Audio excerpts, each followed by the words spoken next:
Hey everybody, welcome back. This is Nicole from Wildflower Valley Farm. Today I'm going to be working in the yard some today, and I thought I would just bring y'all along to see what I'm doing. I'm going to be trimming this peach tree that you see right here, and I may kill it, but it's kind of in the way where it is. It got to be much too big, much too fast, and it's shading my garden more than I would like, so I've got to trim some limbs out of it, and what I need to trim out of it may possibly kill the tree. I'm going to make an attempt to save it if at all possible, because I do like having that peach tree here, but it's also hindering other things that I need to do back in my tiny little space, and I can't allow the peach tree to overtake the yard either. So hopefully what I'm going to do to it today is not going to kill it, but if it does, then it does, and it'll just have to be what it is. And you'll see a little bit on my back with me today. She is not feeling well, but she also does not want mommy to put her down, so I'm just gonna have to bring her along for the ride. So I don't have a lot of power tools here on the farm for two reasons. Number one reason is because they are expensive, and I try to best use our money in the ways that I think are the most efficient, and buying power tools that I'm going to use once, maybe twice on occasion, I don't feel like are the best use of our money at this time. So most of what I have is just hand tools, but the other reason why I don't have a lot of power tools is because, quite frankly, they scare me. Saws and mainly saws. Drills don't scare me so badly. Of course I have lawnmower and a weed eater and things like that, but honestly, saws scare me a little bit. Chainsaws, skill saws, things like that, they scare me a little bit. So I even if I had the money, I probably wouldn't have one. I would either find somebody to do it for me, or I would still be using hand tool. So to trim my tree today, I am going to be using a good old-fashioned hand saw. But if you keep the teeth so sharp on a saw, they'll cut pretty easily. It's not a whole lot more effort, or not as much effort as you might imagine. So we're going to try this out today and see how this works on that peach tree.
See, that wasn't so bad for that one limb. I still have a few that need to be trimmed down. That might be the only limb I'm going to cut off completely, but I still have a few that need to be trimmed down, and I will either have to get a step ladder or I'm not sure what I'll have to do. We'll find out. We'll have to see what that's going to take.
A little bit is feeling a little better now. So I'm going to let her play while I keep working. Still have some work to do on this tree. And it's too warm out here for the shirt that I had on earlier, so I had to change into some short sleeves.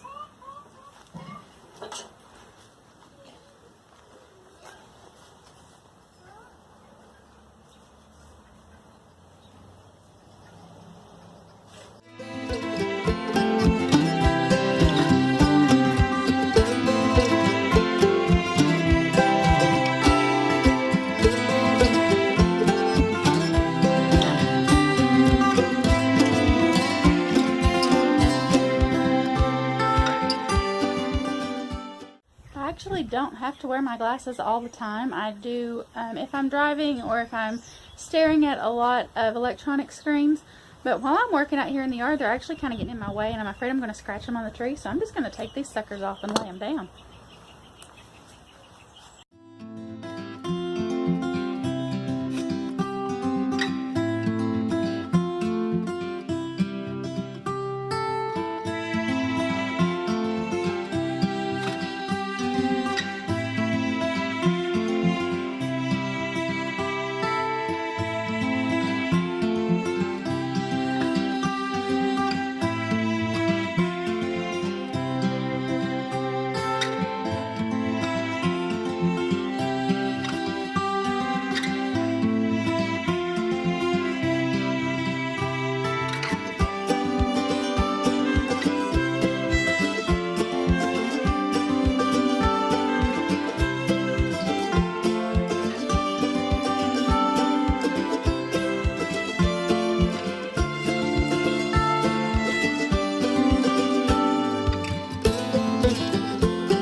So this is what's left of my poor peach tree. I really did a number on it. And I know under the rules of pruning, you're only supposed to prune about 1/3 of the tree per year at most. And I think what I've left is just about 1/3 of the tree. But the branches that I have left, those up there, I've left for the purposes of leafing out and hopefully allowing this tree to survive. They will come off again eventually. If it does survive, I will still trim those back. But I think I can get away with waiting until next year to do that. So hopefully it won't die completely. But if it does, like I said, that's just a sacrifice that I was willing to make, and I'll show you why. Because even though you can't tell because I've turned this cage over to get it out of my way, my garden area was really just from here to there.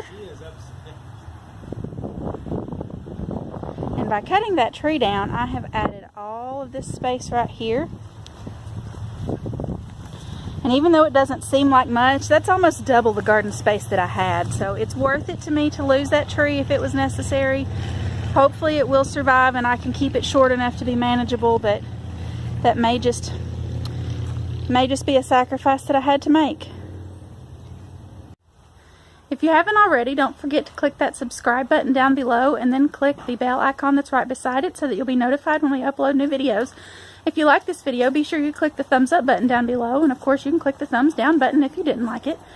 Check out the description down below also for links to our social media channels on Facebook, Instagram, and of course our website. And if you have any questions or comments, don't forget to leave those in the comments down below because we do read all of those. Hope you all have a great day, and thanks for watching.